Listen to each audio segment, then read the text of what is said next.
Thank you for joining us once again for another edition of What's Next, Living Longer, Better, Smarter. I'm Fred Fishkin along with Mary Furlong. Hi, Mary. Hi, Fred. Great to be here. Well, we have some very knowledgeable guests with us and a very important topic, the digital divide, you and your health. And this edition is made possible by VividPix. VividPix is all about making it simple to relive your memories.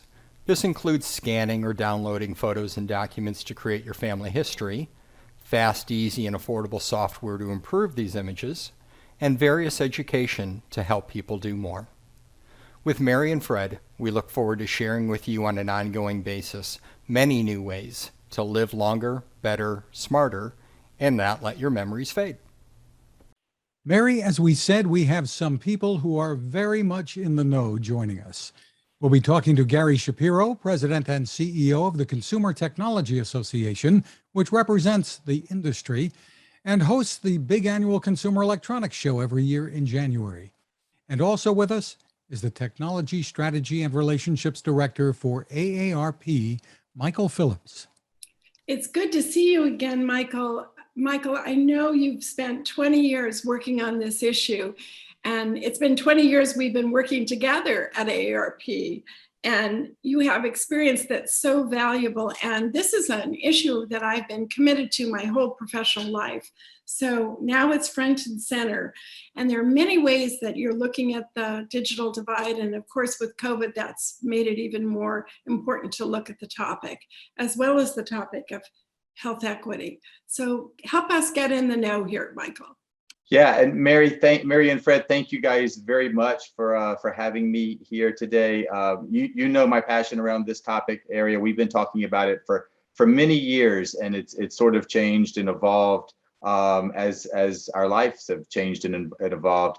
AARP has increasingly been focused on technology and innovation, and I think will continue to increase because it underpins everything that we do as people these days. So if we're talking about our health, if we're talking about our financial security, if we're talking about our connection to our friends, our family, and information, more and more technology is enabling those connections, and being left out of that is a challenge. I think some of the drivers and barriers have changed, Mary, since you and all of the great work that you've done for decades started following this. Many years before I even realized that there was a challenge. So I think that working together over the years has increased visibility, and now it's a new chapter. Well, there are racial and economic issues when it comes to the digital divide. During the pandemic, many of those who became so evident, really, when it came to children needing computers and internet access to be in school online, and many parents needing access to work from home, depending on their employment circumstances. And then there are older adults. Now, many have been using and are familiar with computers and smartphones and tablets, but is there still a digital divide? What do we know? Yeah, that's a great question. And I think a lot of people are asking, they're seeing facts and figures out there like AARP's most recent data that shows that 85% of older adults have a smartphone, and say, well, maybe we've arrived, maybe we're getting to the end of this. But if you dig a little bit deeper, you realize that even though connection is increasing and the ownership of tablets and smartphones and computers for older adults are reaching the same levels as the majority, the usage of these devices and usage of the services that assist our lives still needs a little bit of a boost. We've been tracking at AARP. We've been tracking 5 barriers that are creating the digital divide and barriers to digital inclusion. Their user experience and design. A lot of times the technology is not necessarily designed inclusively. Access and cost. Our internet bills are increasing, and the access doesn't penetrate to everyone, not even all kids, like you said, Fred. Trust and privacy is a big barrier. The awareness and interest of what's coming and what's here It happens so fast. Products and services and solutions are coming online so quickly. It's hard for any of us to keep up and really know and be aware of what products are helping us live a better life. And of course, the fifth barrier is one that we've been tracking for a long time, and Mary has done a lot of work, and AARP has done a lot of work in this over the years. And that's knowledge and training and education, and making sure that everyone has access to learn digital skills that they need to stay up with what's latest. Right. There's an opportunity to really have reform on the government level around these topics and issues. And also, we've seen a big uptick in people using telehealth and needing telehealth, and also telefitness. Talk about the implications of where does the technology access and healthcare come together? Yeah, I'm really excited about where health is going in the digital age. And I see a lot of new digital apps, new sensors, predictive analytics, artificial intelligence being applied to age-old health challenges. But we have to make sure that everybody has access to that. It's not always just a cost barrier either. There's lots of other barriers we have to be challenged with. I know in Washington, we hear digital equity, digital inclusion. We hear health equity and health inclusion as being an important issue around the government these days. We see a lot of technology challenges coming out, RFIs coming out, grants coming out to tackle some of these health equity challenges. And they're focused on innovation and technology. But with all of the great innovation and technology that's coming out, we have to make sure that everyone has access to those basic devices, the basic hardware, the basic infrastructure, and the software tools, and how to. It's a whole life cycle that is going to require an ecosystem approach. I just, one example, I think a great example. Earlier this year, there was an emergency broadband credit that was issued for low-income families to get online who have not been able to. And I think it was interesting to see the ecosystem that evolved. You had the FCC administering the EBB benefit. You had the government, the Congress paying for it. You had internet providers coming together to enable it. And then you had this system of nonprofits and community organizations out there promoting the EBB benefit to get more people online and make sure that people were aware of it. I think for each of these barriers, there's going to be ecosystems that come together to address each one. Are there some new technologies, Michael, that you find most interesting or exciting even when it comes to telehealth? And how do we make sure as they do arrive that they're accessible to everyone? Yeah, it's a great question. I think the number of people who have used telehealth services, and check my figure, it increased from about 28% to over 40% just during COVID, and I'm sure it's even more than that now. That's older adults who have used telehealth. So everyone's becoming familiar with at least connecting to their medical profession now with the remote monitoring tools coming on, the sensors, the predictive analytics, and other amazing therapeutical devices. It's a big ecosystem of solutions that are there for people. There's a lot of solutions that I'm really excited about and very interested in. But I think the thing that I'm most interested in is watching how these new technologies get integrated into the workflow of clinicians. And I think that's really where the magic is going to be. There's lots of trackers, remote devices. There's lots of data analytics tools and so forth coming on that help with a variety of different health concerns and wellness opportunities. But they have to get integrated into existing workflows. And I think the integration into the clinical workflow and into the payer workflow and into the assisted living environment, that's really the magic. This is a big shift in the practice of medicine to really incorporate all of this, isn't it?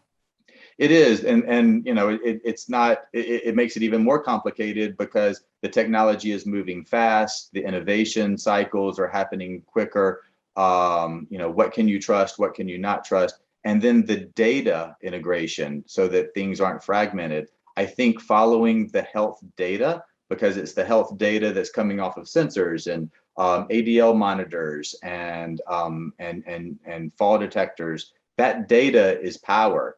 And how do we get that power in the hands of people who can help people get better? That's where the industry is going. And also managing the privacy, as seniors really do value their privacy. And but we see an opportunity for public-private partnerships. And at our Washington Innovation Summit, we have a lot of those stakeholders, that ecosystem that you talk about there. I think there's a magnitude of reform in technology and longevity today that there was 30 years ago when the internet was just coming to the table. I think you're right. And, I know AARP is starting an age tech collaborative to really put some thrust behind innovative startups.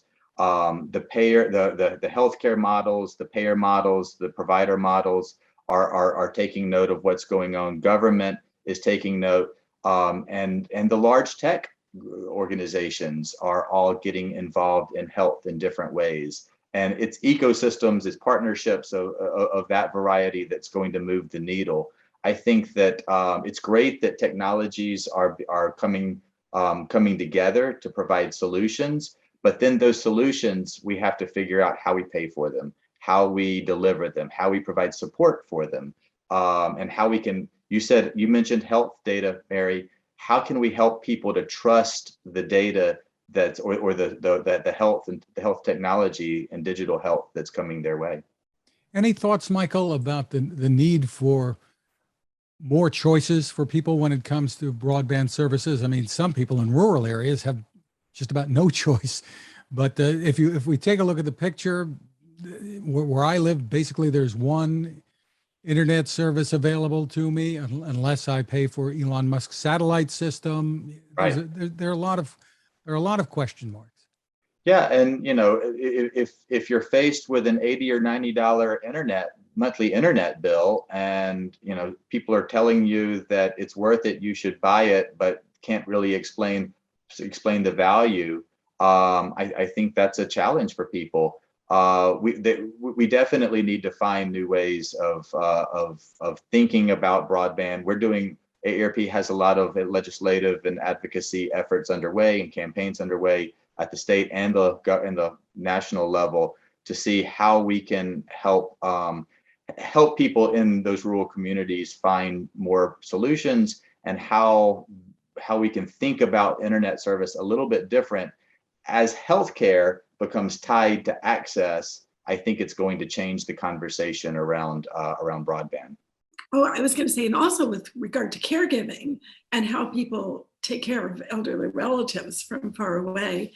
And then the magic that Fred and I always talk about, our grandchildren, and how families connect is important too. I think one of the drivers for the change is because people want their children and grandchildren to have that access.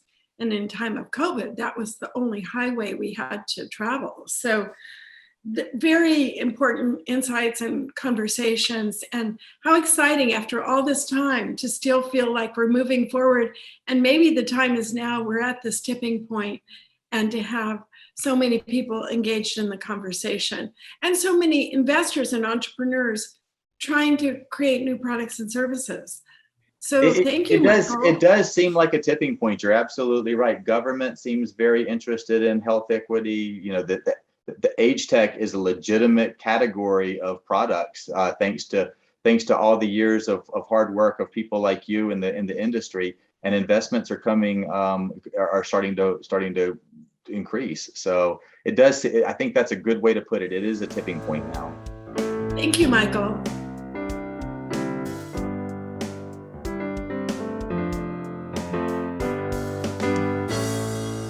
Gary Shapiro is about to mark 40 years with the Consumer Technology Association. As president and CEO, he has led the trade association and its push to provide the innovations that have changed all of our lives.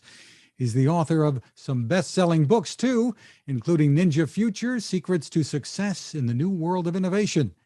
Gary, we could go on and on and on with an introduction. I've had the pleasure of knowing you for many years, and I'm very happy to be speaking with you again. And congratulations also on being honored this fall in France by President Macron. Thank you. Thanks, Fred. It's an honor to be with you and with Mary. Well, the pandemic has had a dramatic and for many, a tragic impact on everyday life. Technology and many of the companies the CTA represents has been so important in helping us to get by, whether it's been for work or school or staying in touch, communicating with each other. What we've been doing on Zoom and other platforms would not have been possible until very, very recently.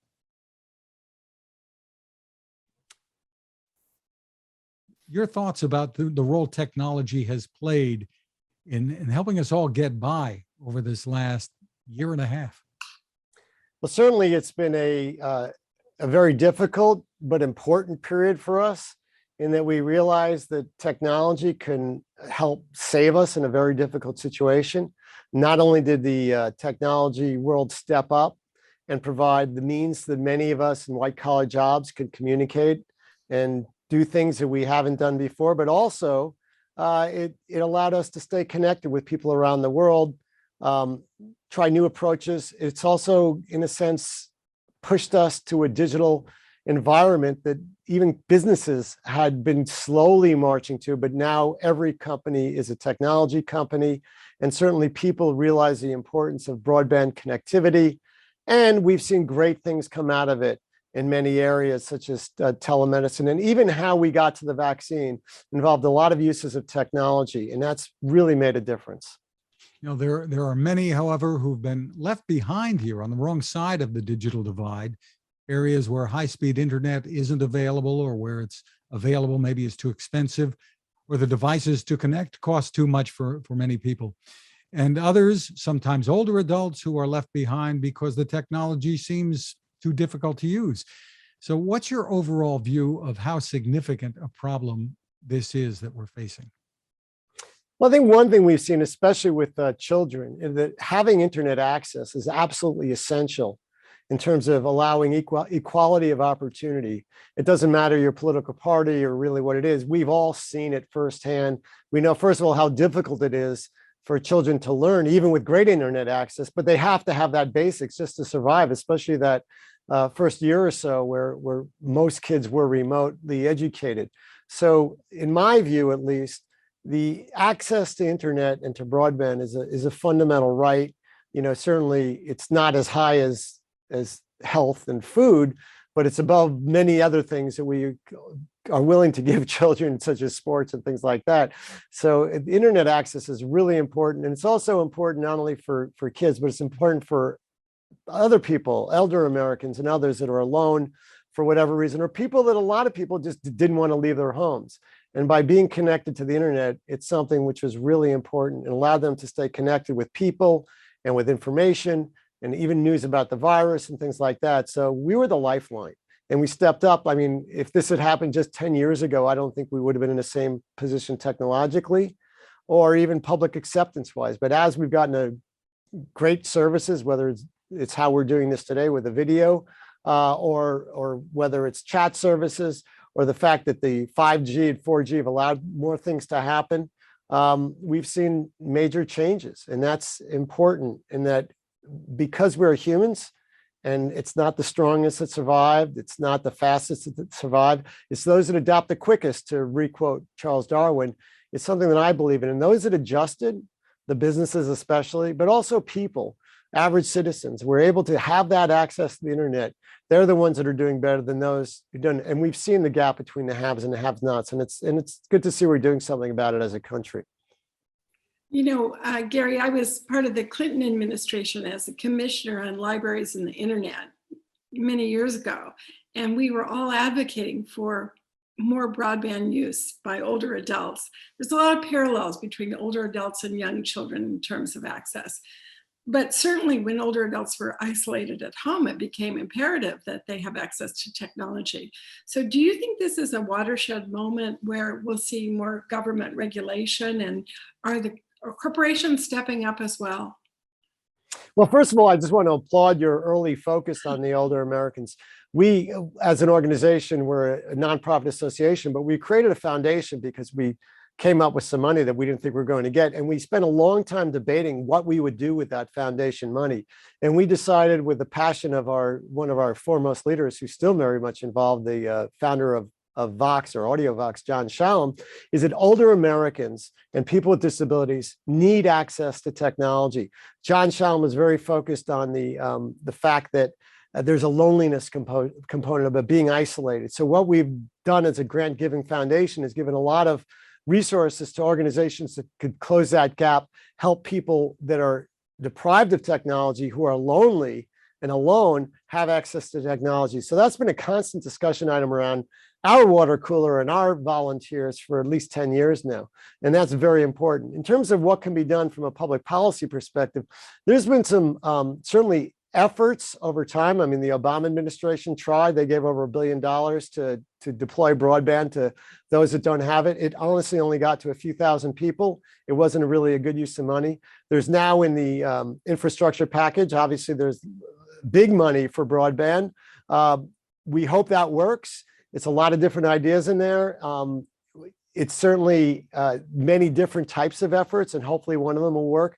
You know, the simplest thing to do, in my view, would be just to give vouchers to people that need broadband, and that takes away a lot of the government. But look, we don't, as an organization, because we're concerned about the debt and deficit, we don't ask for money for our industry. We have not played in that area, simply because of that fundamental principle we have, that we think the federal debt is a big deal, and therefore we don't ask for any government spending on our industry. So while we say broadband is great, and I love it, I think our focus is really, frankly, and if you want to get to broadband for the most people, the cheapest possible price, there has to be intense competition among different broadband providers. And that's a position we've had for over 25 years now. It's what we advocated, the Federal Communications Commission and others, is let's get competition out there. Let's have cable and free over-the-air television to a certain sense, satellite, even the pipeline that goes through with electric could provide broadband, and even like Wi-Fi, in a sense, is a certain way of competition for broadband. And then there's the public access, the fact that some things we didn't anticipate, like the Starbucks and others,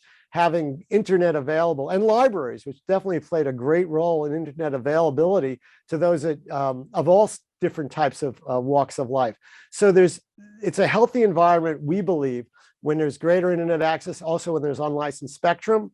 And now that we're coming to 5G, there's a lot of innovation in many different areas, but competition is our answer. And there's also government spectrum, which could be used for unlicensed use, meaning that it's not bought or assigned by anyone. It just does great things, like allow your telephone to work cordlessly, or allows you to open your garage doors. So there's all sorts of new ways of using devices, which smart entrepreneurs, and the US is the great leader in this area, allowed to do it. Other things we've advocated, for example, and this goes back to my first book 12 years ago, is if you're going to, any government money is going to dig up some street or anything like that, that's when you lay broadband as well. Even if it's for a water pipe or a utility pipe, throw into broadband and make sure we're not just digging up the streets and wasting a lot of money each time you do that. And also, you know, there's some tax and tariff issues that affect the difference of how you can get 5G. And also, frankly, there are industries like the broadcasters, which have been affected, in their view, by internet companies, and they've lost a lot of revenue. They're pushing this internet tax on unlicensed spectrum users. That's the kind of thing that does not excite us, and we definitely oppose. So we take a pretty principled approach on broadband deployment. We think broadband's a great thing, but we're not in a position of saying, government, hey, this is where you should be spending the money on it. Well, some White House estimates are that 30 million people live in unserved or underserved areas. 35% of rural America is without broadband access. You mentioned 5G and satellite. Are those the technologies that could provide the easiest solutions to these issues? Yeah. You know, it gets obviously it gets much more difficult in the rural area where someone's like 2 or 3 miles away from the next home to get broadband to them. And the most cost-effective way is clearly by satellite. And you know, there's some up and down issues there, but in terms of a service, it's doable, and it's much more cost effective than laying cable, whether it's in a telephone line or a fiber optics, buried into the ground, that's a good alternative. Microsoft has a very good proposal out there. They're deploying in other countries and some experiments in the United States, where in rural areas, especially, you use the spectrum that the TV broadcasters are not using between the channels. And they have it's called a white space. And that's a great proposal that they've advocated, and we've supported them on that at the FCC. It's something which makes a lot of sense. In urban areas, not so much, because they don't have that same problem. But look, anyone who's driven around the country lately knows you go into some dead zones with your phone and you could go for miles and miles, and it's frustrating. And imagine living in that. And a lot of people do. And I think as a nation, just the way no person should die or get sick because of a lack of health care, I think basically if we really care about all Americans, we have to figure out a way to provide broadband. And that's why, it's not an official position of ours, but I'd say we're vocally supportive of getting something through Congress which focuses on solving the problem and getting different ways of doing it. And hopefully one of them will stick. But what we do advocate, because we do believe in it, is the whole competitiveness. The more out there, the more different broadband providers, the lower the price for all consumers. And that's what the free market does so well. And that's what we have benefited from. Some other countries may be doing a little bit better than us. They might have, they definitely have lower prices. They don't definitely have faster speeds depending on where they are. A lot of it is geographic. If you could obviously fiber is one of the best, fastest, coolest ways, but a lot of people are mobile. There's a lot of mobile technologies out there that provide broadband. Even we've worked with the TV broadcasters to get mobile TV to people. And that's in a sense a form of broadband. They would argue they are broadband because they're going from from just one to many.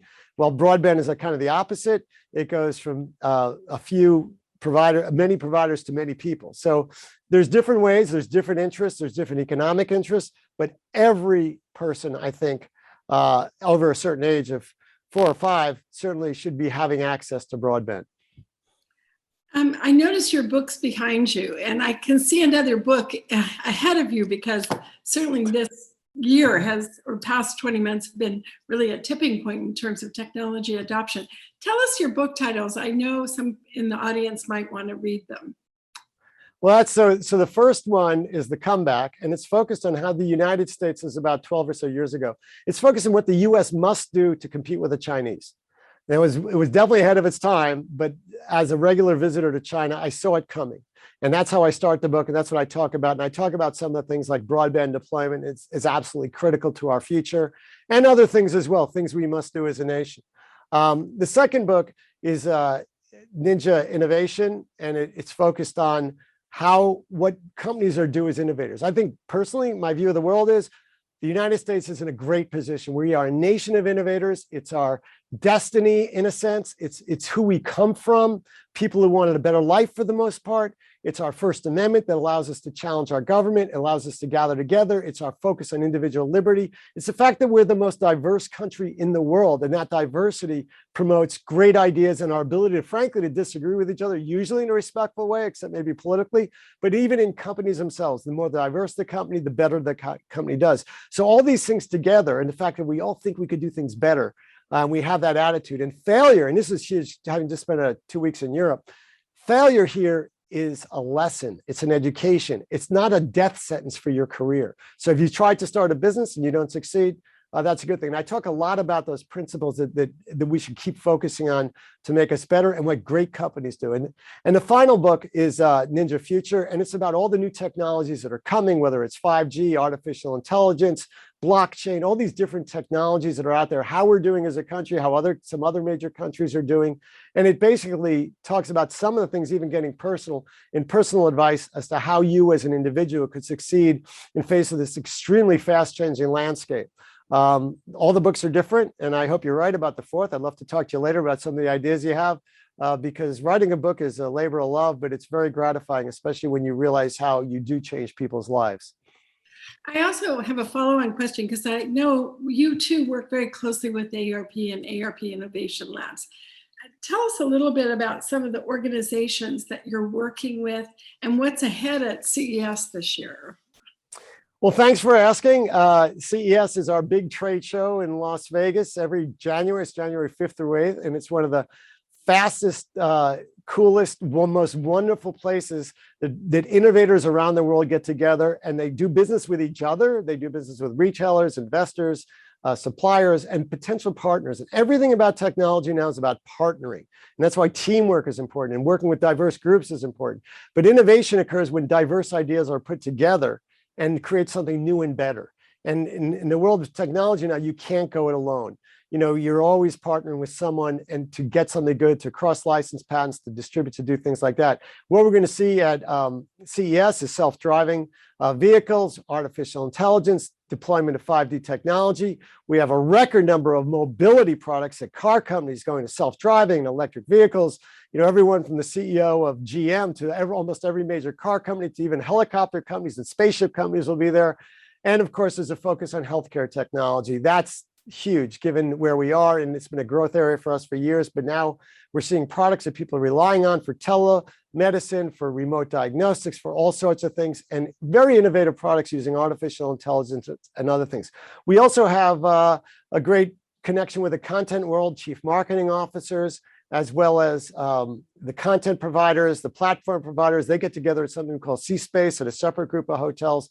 And they're focused on just getting together and seeing, because the marketing world is changing so quickly with all these new platforms, new ways of reaching people, a lot of big issues. And we overlay it with the public policy focusing, you know, whether it's privacy or broadband deployment or things like that. We've had a wonderful partnership with the AARP, given the fact that technology can improve the lives of all people, including people that are older, and others.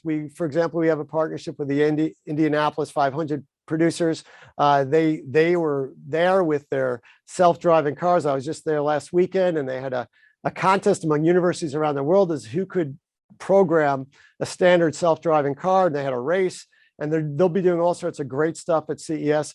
And of course, we'll see many, many, many other technologies. When you're over 1,300 or 1,400 exhibitors, you see a lot. And we have a startup area called Eureka Park, which was really focused on, just as a matter of culture of our company, that we're always looking to help those with an idea expose it to the potential partners, customers, buyers, investors, and one area of our show. And then we have all these country pavilions from around the world.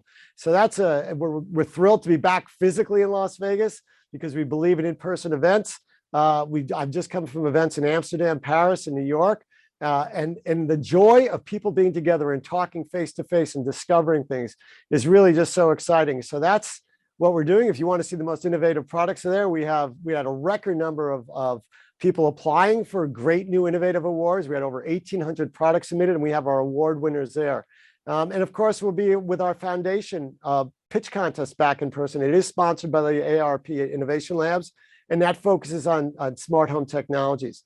We have, of course, focus on safety, and we are requiring everyone involved to be vaccinated. Is there still some type of virtual component? I know you went fully virtual miraculously last year. Yeah, it was quite a change, shifting a staff to produce a physical event to producing a purely digital event. But we're keeping the best elements of that, some of the major speeches, the keynotes, the big power panels, things like that.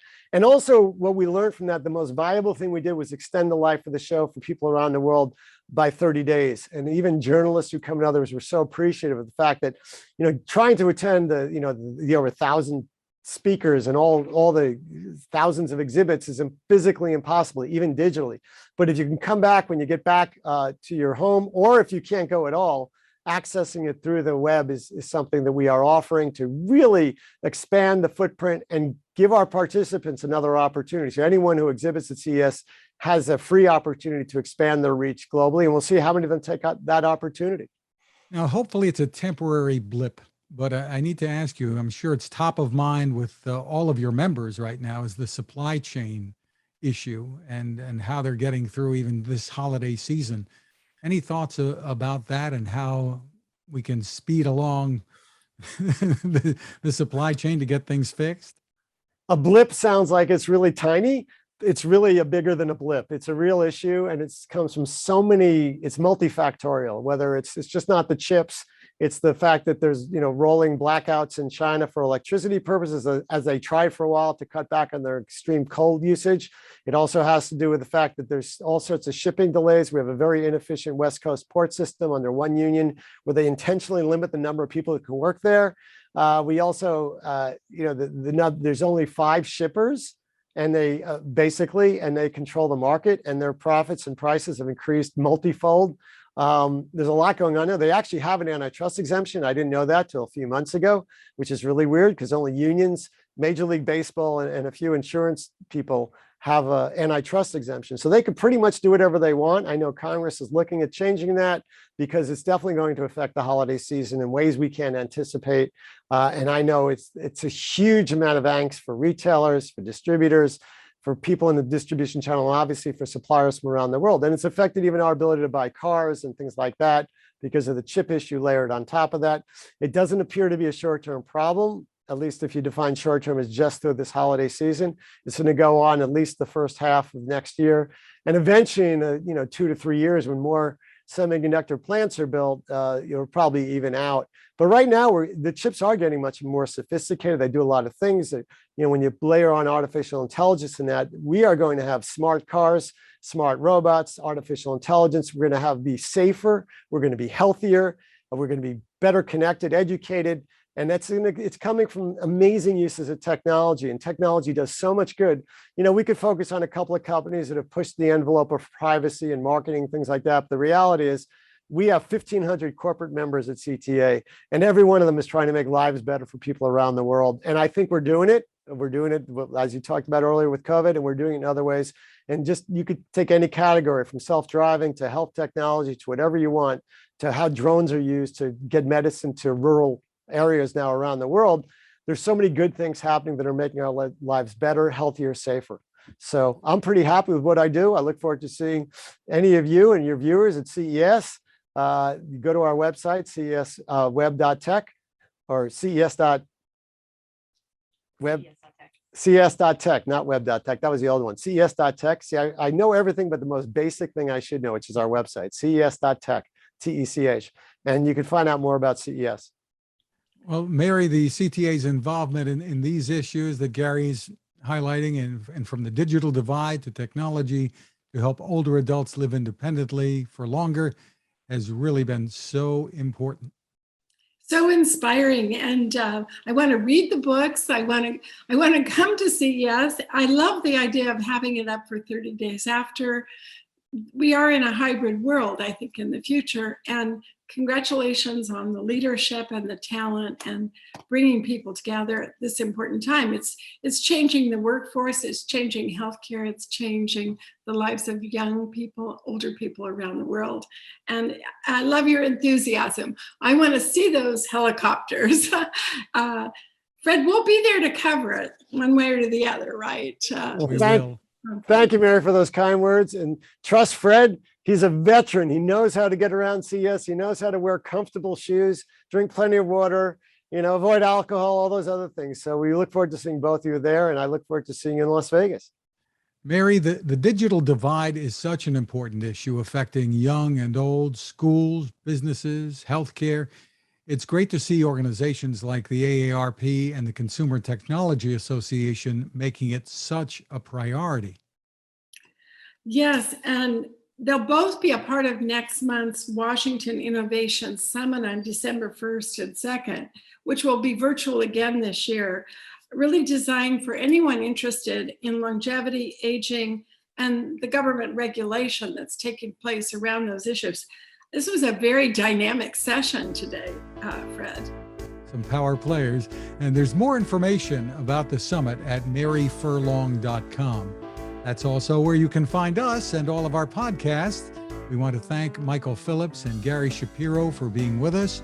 Thank you also to our sponsor, Vivid Picks. Find them at vivid-picks.com.